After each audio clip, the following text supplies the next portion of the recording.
जीते जी तक जग का राजा, जीते जी तक इसके बाद कोई नहीं आता, इसके बाद अंत समय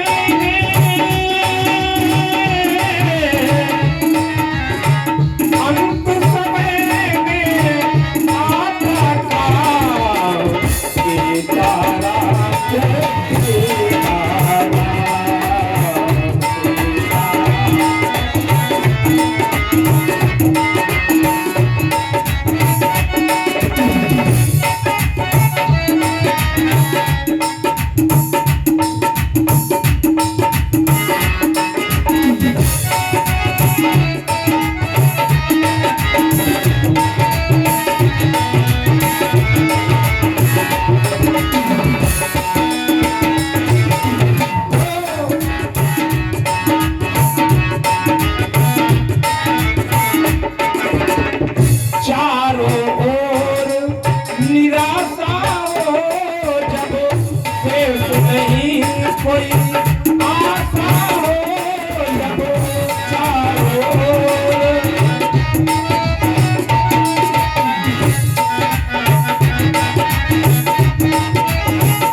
वृंदावन बिहारी लाल की।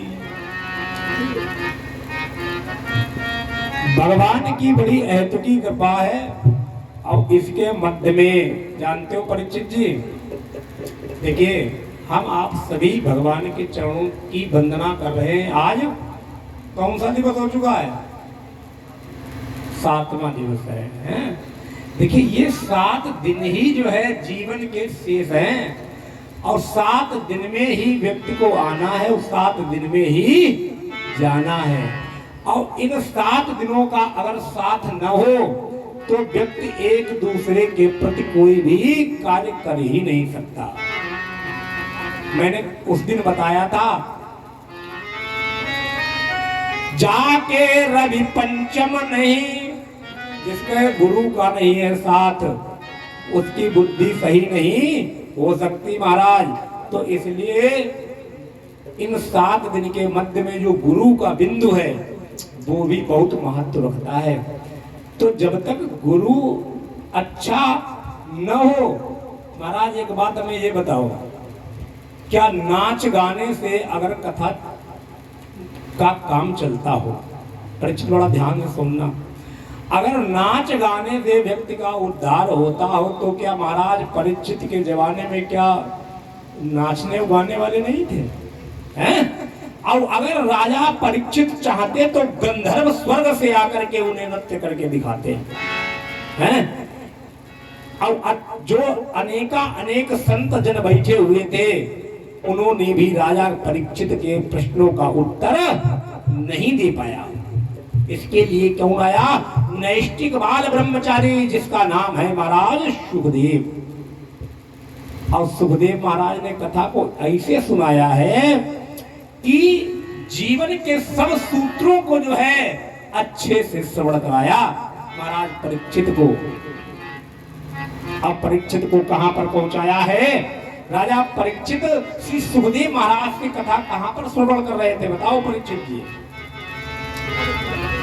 गोवर्धन पूजा हो चुकी थी, इंद्र का कोप बकाया है। इंद्र ने अनेक तरीके से अपने मेघ को भेजा है और कहा क्या? देव बज्र पटकी गोवर्धन पर, पृथ्वी से नीचे पहुंचा दो, भूतमन में महाप्रलय कर दो, खेती पर ओले बरसा दो। इतनी गर्जना के साथ में बरसो कि प्रलय डूब जाए। आज भगवान ने जो है, देखिए छोटे से गांव के नंद जो है, उस गांव के नंद मुखिया हैं। नंद के यहाँ सब एकत्रित हुए, जब पानी बरसा तो भगवान कृष्ण ने गोवर्धन को धारण किया और उसके नीचे सभी को रखा, अनेकानेक लीलाएं की। और ये जब संवर्तक इत्यादि मेघ बरस करके टूट गए, चले गए अपने अपने घर, तो महाराज परीक्षित ने एक प्रश्न किया कि एक बात हमें ये बताओ, जो 7 दिन तक पानी जल बरसा है उसको किसने पिया? बोले कि महाराज अगस्त ऋषि, एक तरफ अगस्त ऋषि बैठे हुए थे और एक तरफ से सुदर्शन चक्र उस पानी को सुखा रहा था। महाराज गोवर्धन के ऊपर मूसलाधार 7 दिन तक बारिश हुई और आज सब ब्रजवासी सुरक्षित भगवान के शरण में गोवर्धन के नीचे विराजमान है। बोले गोविंद भगवान की। अब सुनिएगा, महाराज देवराज इंद्र जब देखा कि अब हमारे मेघों ने कुछ नहीं किया, तो आज इंद्र अपना वज्र लेकर के आया, वज्र से प्रहार किया किसके ऊपर? गोवर्धन के ऊपर। तब भी कुछ नहीं हुआ, इंद्र हार गया। और जब हार जाता है व्यक्ति तो क्या करता है महाराज? बलवान की शरण में गिर जाता है? इंद्र दंडवत प्रणाम करके बोला क्या?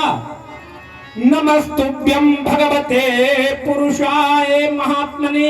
ऐ प्रभु, मैं आपको नमस्कार करता हूँ, आप महात्माओं में भी महात्मा है। और कौन है? वासुदेवाय कृष्णाय सतनाम पतये नमः नमः। आप वासुदेव के पुत्र भगवान हैं, मैं आपको दंडवत प्रणाम करता हूँ। और भगवान कहता है, सन्मुख होई जीव मोई जबही, और जन्म कोटि अग्नासई तबही। वही महाराज परीक्षित ने फिर प्रश्न कर दिया। देखिए श्रोता भी ऐसा होना चाहिए। कहा? बोले क्यों? कहा कि एक बात हमें ये बताओ। महाराज परीक्षित ने कहा कि एक बात प्रभु ये बताओ, देवराज इंद्र ने इतना बड़ा आघात किया किसके ऊपर? भक्तों के ऊपर। ब्रजवासी उनके भक्त हैं, इसके ऊपर अत्याचार किया तो भगवान। और उसने आकर के केवल 13 मंत्रों से महाराज केवल प्रार्थना की है। 13 मंत्रों से इंद्र ने प्रार्थना की। और महाराज एक बात हमें ये बताओ, पीछे ब्रह्मा ने 32 मंत्रों से प्रार्थना की। पीछे ब्रह्मा ने जब उनके गोप ग्वालों को चुरा लिया था, ब्रह्मलोक में ले गए, और ब्रह्मा ने जब जाना भगवान है, तो ब्रह्मा ने आकर के 32 मंत्रों से भगवान की आराधना की। और इंद्र ने केवल 13 मंत्रों से आराधना की। तो महाराज एक बात हमें ये बताओ कि इंद्र की इतनी छोटी स्तुति से भगवान इस तरीके से क्यों प्रसन्न हो गए, और ब्रह्मा जो सृष्टि के रचयिता है उनसे 32 मंत्रों में प्रसन्न हो पाए? तो सुखदेव भगवान ने कहा, राजन एक बात मैं आपसे कहना चाहता हूं, भगवान का एक स्वभाव है। बोले क्यों? भगवान बोले कि सबसे पहले जब रामादल से जब सीता का पता लगा करके आए हनुमान जी लंका से, तो सबसे पहले आगे कौन थे? वानर सेना थी, उसके पीछे राम जी थे, हनुमान जी थे राम जी से मिलने के लिए। हनुमान जी क्यों पीछे थे? कि महाराज राम से बिना मिले एक भी न छूटे, इसलिए हनुमान जी पीछे थे। और यहाँ पर जो भगवान से मिलाता है व्यक्ति, भगवान उसका सदैव ऋणी रहता है। जो भक्त भगवान से मिलाता है उसका भगवान हमेशा ऋणी रहता है। और ब्रह्मा जी ने क्या किया? उनके भक्तों को उनसे अलग कर दिया।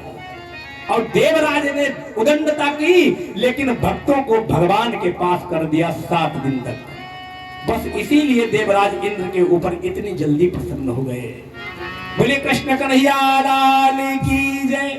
इसी बीच में मां कामधेनु, भगवान कृष्ण एक शिला के ऊपर बैठे हुए हैं, इंद्र भी था और इंद्र के साथ में कामधेनु गाय आई है और उसने आज भगवान के ऊपर अपने दुग्ध से रुद्राभिषेक किया है। बोले कृष्ण कन्हैया लाल की जय। आज गाय ने भी हाथ जोड़े हैं भगवान कृष्ण के, ऐ प्रभु आपने मेरे ऊपर बड़ा दया की है, आपने मेरे वंश में जितने भी गाय थी सबको संरक्षण दिया। और गाय क्या कहने लगी, कामधेनु भी आज मां भगवान के आगे हाथ जोड़ करके कहती है, कृष्ण कृष्ण महायोगिन विश्वात्मा विश्व संभवा। आप विश्व की उत्पत्ति है, विश्व के लिए ही संभव हो सकते हैं महाराज, आप ही हैं विश्व के अंदर और कुछ नहीं। कृष्ण कृष्ण महायोगिन, आप महायोगियों के भी योगी हैं। और क्या बोली, भवता लोक नाथेन सनाथा वयमुच्युता। मैंने आपको अपने दुग्ध से स्नान किया है, मैं धन्य हो गई। देखिए शरीर वही धन्य होता है जो भगवान के कार्य में आ जाए, और नहीं तो धन्य नहीं है। हम मानव शरीर जरूर लेते हैं, लेकिन इसका मतलब ये नहीं कि हम व्यसनों में रत जाए।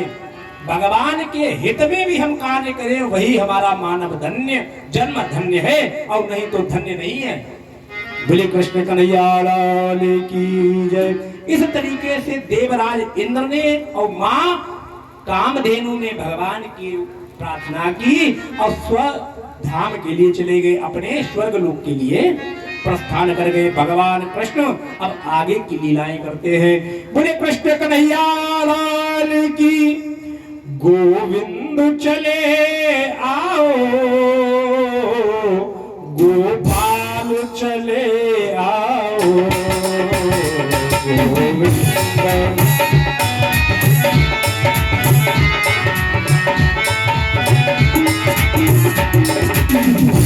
गोविंद चले आओ,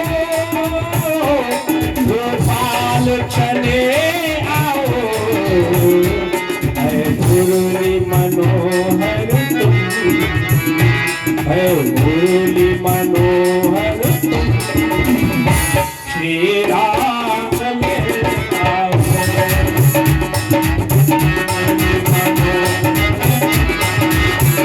घनश्याम चले आओ।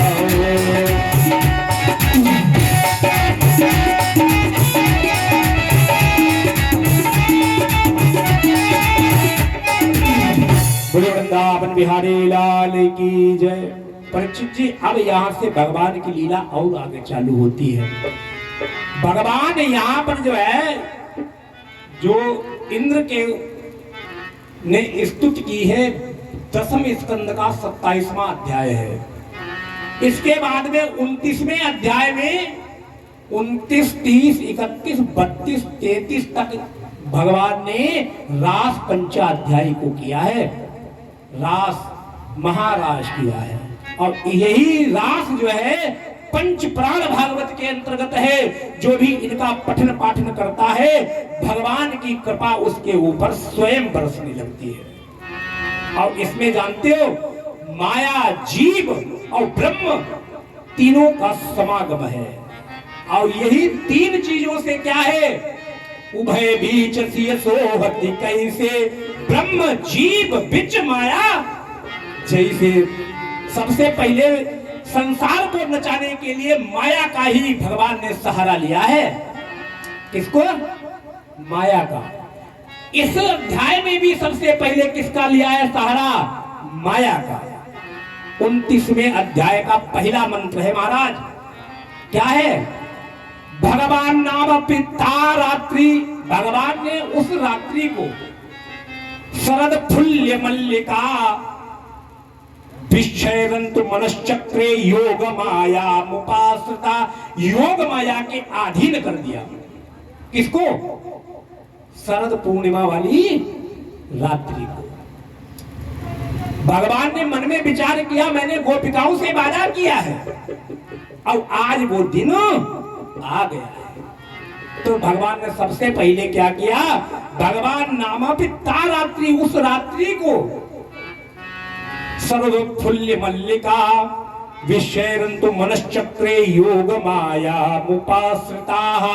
जैसे योग माया के अधीन उस रात्रि को किया है, जो वन था वो एकदम इतने प्रफुल्लित हो गया, जो वृक्ष नहीं फूलने वाले थे उनमें भी फूल गुंजायमान होने लगे, जो फल से विरक्त थे, जिनमें फल कभी आते ही नहीं थे, योग माया के दम से उन पर भी फल उत्पन्न हो गए उस रात्रि में। जो बेल कभी पुष्प देती ही नहीं थी, उस बेल में भी पुष्प जो है गुंजायमान होने लगे। अच्छा, ये है क्या महाराज? गोपिकाओं ने 19 मंत्र कहे हैं, 19 मंत्र कहे हैं। अब देखिएगा, और 19 और 20वां, 19 मंत्र और 20वां वही ब्रह्म है। अब पहले हम आपको यही बता दें कि कथा के अंदर प्रवेश पाने से पहले महाराज 5 क्या है? कर्मेंद्रियां हैं, और 5 ज्ञानेंद्रियां हैं, और 5 इनकी वृत्तियां हैं। 5 इनकी वृत्तियां हैं, काम क्रोध लोभ मोह मत्स्य, ये 5 वृत्तियां हैं। 15 और 4, 5 और 4 हैं, 5 और 4, 5 और 5, हाँ 15 हो गई। 5 कर्मेंद्रियां, 5 ज्ञानेंद्रियां और 5 इनकी वृत्तियां, 15 और 4 इनकी आवृत्तियां। कौन सी? हंसना और रोना और जागना और सोना। इसके बिना मानव रह सकता है क्या? नहीं रह सकता है। ये कर्मेंद्रियों ज्ञानेंद्रियों के अनुसार ये दोनों का समागम होता है, तब हंसना और रोना और जागना और सोना होता है। और इसके मध्य में जो ब्रह्म है, अगर वो न हो तो ये 19 की 19 चीजें जो है शरीर के अंदर बेकार हैं। 19 की 19 बेकार हैं। तो इसलिए भगवान की जो स्तुति की है आगे गोपिकाओं ने, वो बहुत अच्छी है। बोले गोविंद भगवान की जय। अब भगवान ने उस रात्रि को किया है किसके हवाले? योग माया के अधीन किया है। आसमान में चंद्रमा पूर्ण रूप से प्रकाशित है, यमुना का पुलिंद है, और यमुना की उस रमण रेती के मध्य में बालू के टीले चांदी की तरह चमचमा रहे। चारों तरफ प्रकृति अपना सौंदर्य बिखेर रही है, और भगवान कृष्ण श्याम सुंदर बंसी को लेकर के उस बट वृक्ष के समीप में खड़े हैं। कितना सुंदर दृश्य था। अब भगवान ने अपनी वेणु को रखा है, मुखार अपने ओठों पर, अधरों पर रख करके जैसे ही बजाना प्रारंभ किया, वैसे ही क्या हुआ? श्याम की बंसी बजी, मोहे तीनों लोक, और वे तीनों मोहे नहीं, बसे कौन से लोग। सुना दीजिए, इन्हें प्रसाद वहां से ले लो बाबा। भगवान के चरणों में 10 मुद्रा दान कर, भगवान कल्याण करे। अब श्याम की जैसे ही बंसी बजी है, वैसे ही क्या हुआ? तीनों लोग मोहित हो गए। लेकिन महाराज 3 मोहित नहीं हुए। कौन? राहु का सही सिर बिना। राहु किसके बिना? जिसके सर नहीं है वो मोहित क्या होगा? राहु का सही सिर बिना, अहि पताल श्रुतिहीन। और महाराज निद्रा बस मुचकुंद महाराज, ये 3 मोहित नहीं हुए। अब जो मोहित हुए थे उनकी क्या दशा हुई? जिन्हें ये बंसी सुनाई दे रही थी, वो एकदम भाग खड़ी हुई। कोई उठी दौड़ी, कोई भूल गई पौरी, कोई कदम की डार दौड़ी, यमुना के घाट दौड़ी, भूषण विसार भूली दौड़ी। इस तरीके से एक एक करके भागे और यमुना के किनारे आए महाराज। यमुना के किनारे आए तो महाराज पहले किसने बजाई बंसी? भगवान कृष्ण ने। और भगवान कृष्ण ने बंसी बजाई क्यों? क्योंकि आज उन्हें अपना वो वचन पूरा करना था। अब एक बात और सुनो, किसी को निमंत्रण दो और फिर उससे कहो भैया कैसे पधारे। महाराज किसी को निमंत्रण दो और फिर उससे कहो कैसे पधारे। वही भगवान कृष्ण ने किया। जब सब गोपिकाएं इकट्ठी हुई तो पहले क्या किया? स्वागतम ते महाभागा, आपका स्वागत है। किसका? गोपिकाओं का। गोपिकाओं का पहले भगवान कृष्ण ने स्वागत किया। स्वागतम वो महाभागा